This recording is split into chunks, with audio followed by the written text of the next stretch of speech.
Сан-Франциско Океанариума пиледигеллебит. Нефть جيبت 5 دقايق.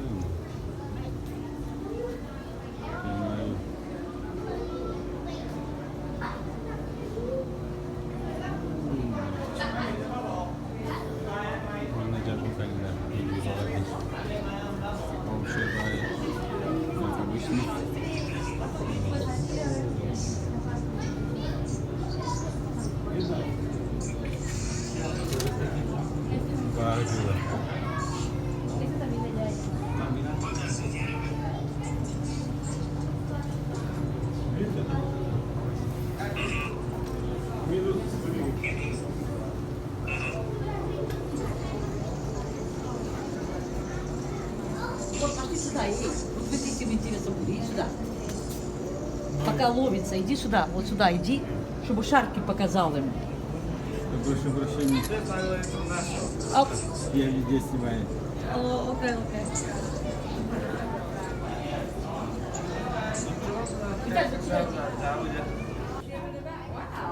Окей.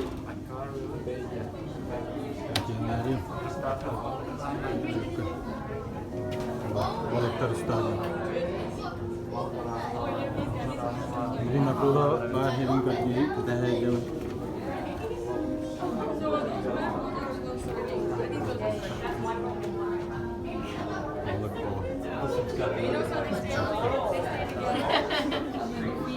You know some mackerel so they have mackerels, sardines, and anchovies. It's funny because they don't swim together. They don't swim by themselves like that. Tustahun hokpa. Tustahun hokpa. Resmen bunu kiddah baydı göster. Bana köröggen okyan.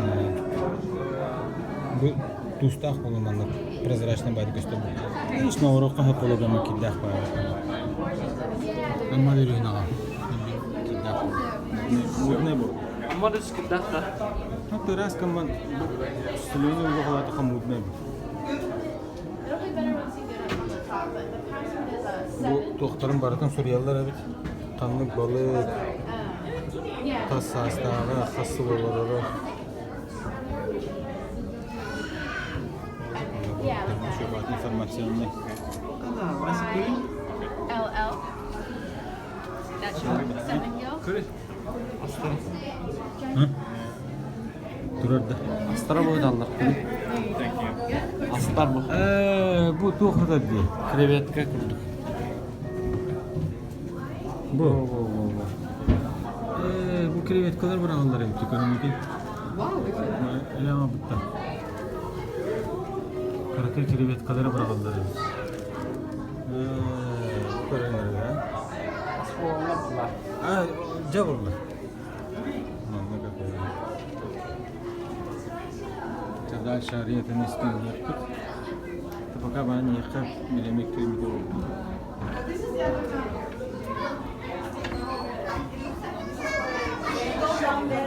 Ya. Ben git.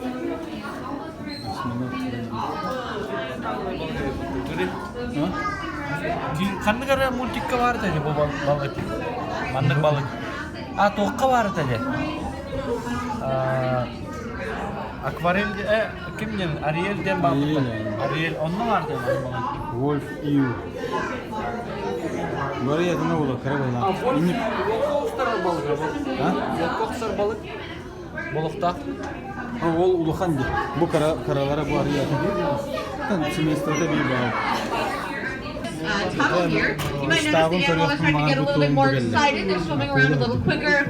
Some of the schools of fish might start to break up a little bit. And right now I'm seeing the first few anim coming down, which are these kind of orange chunks you might see. They kind of look like little cubes. So those are kind of like supplements to the diet of the animals we give here at the aquarium.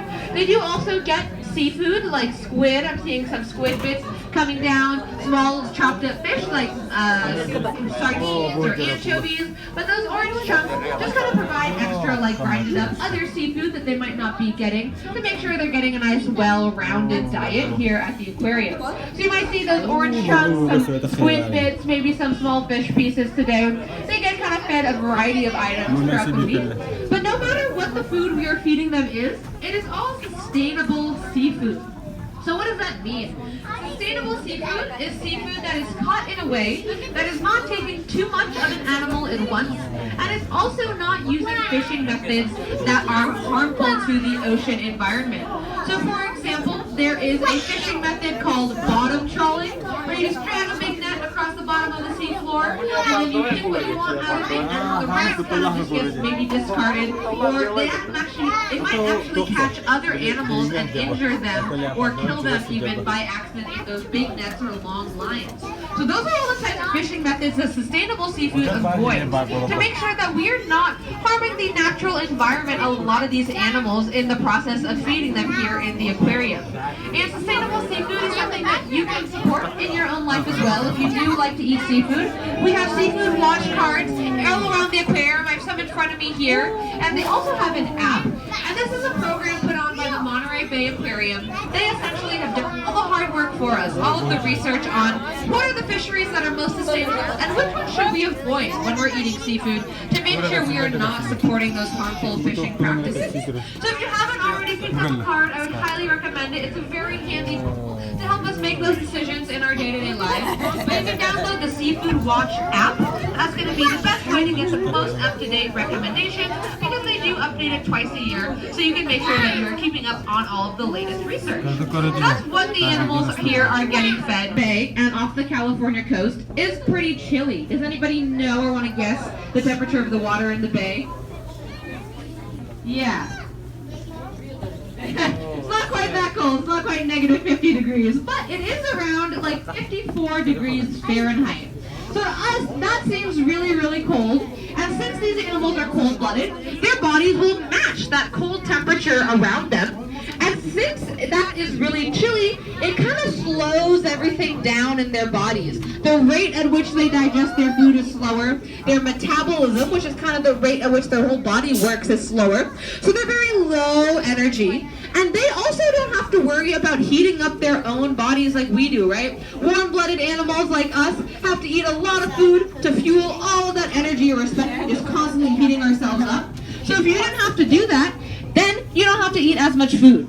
So since they are cold-blooded in cold water, low energy, slow rate at which they digest, 3 times a week is actually more than enough food for them.